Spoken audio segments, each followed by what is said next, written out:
Coach Shane, week off. You guys set and the boys refreshed and ready to go? It was a long 2 weeks, to be honest. Freshened up a lot. And definitely ready to go. You know, big crowd here tomorrow. Still a few seats left available, so I'd like to think by tomorrow afternoon it's a full house and the players respond. Could be a spare game in front of your home fans and that vocal hill to reset your season and get you into a strong run into the finals because you've got so many weeks in a row.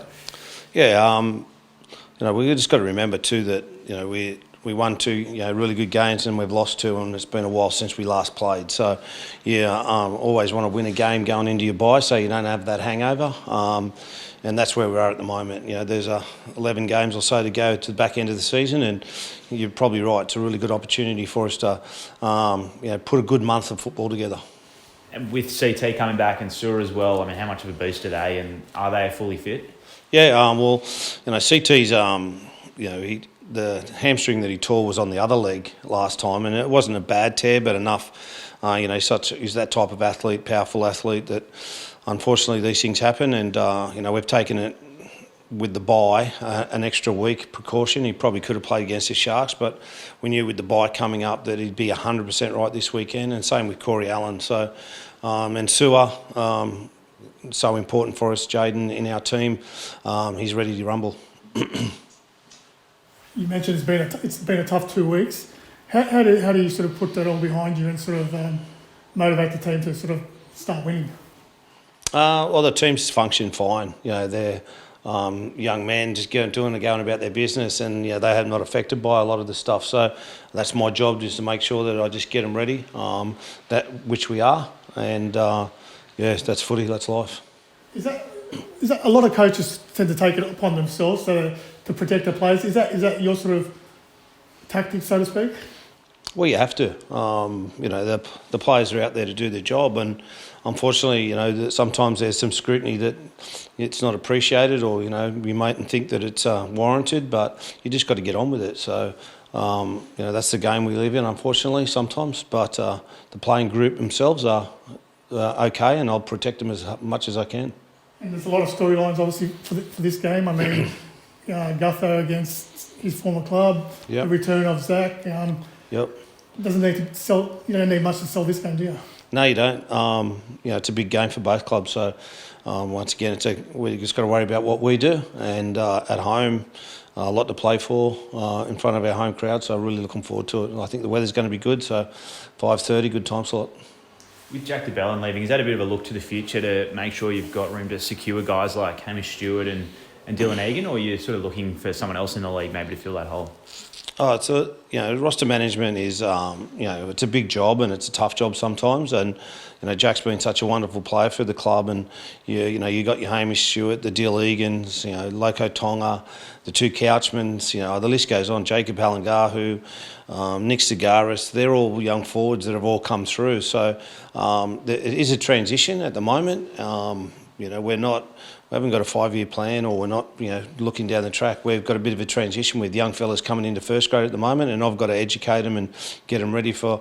They're going to be here for 10 years, those boys. So, the signs are good for the future, but we've still got to manage the present. Is there anyone else, I guess, on the market? Obviously, pulled out of Selwyn Cobber, but anyone else that you're looking at before that June 30 deadline? There will be, but we'll be keeping it in-house and we'll manage it in-house. I guess any message for the fans, maybe on the hill as Zach Lomax's running past them?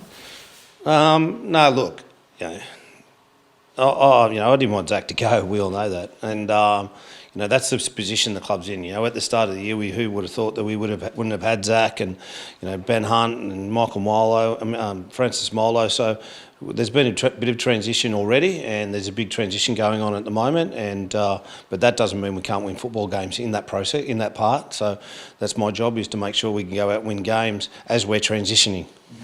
And last time I got to ask about the half situation. Is there any message to, I guess, Lockie and Jonah about what they can keep doing to keep putting their name up there and push into that first grade squad? Yeah, play well like everyone else, We picked the best team.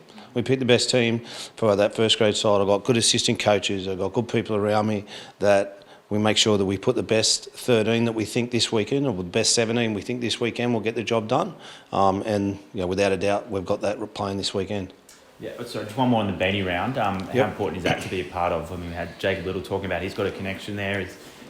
It's pretty special to have such a strong connection and so much money raised for that. Yeah, I think a lot of people that have us, whether it's a real close connection or a family friend or something like that, it's been through some sort of, tough times, with the cancer, and what the Mark Hughes Foundation and what rugby league does for, this week is just outstanding. And all the players get behind it, all the fans get behind it. It just shows what rugby league can do on a positive note. There's some things we don't get right, but it's definitely one we get right.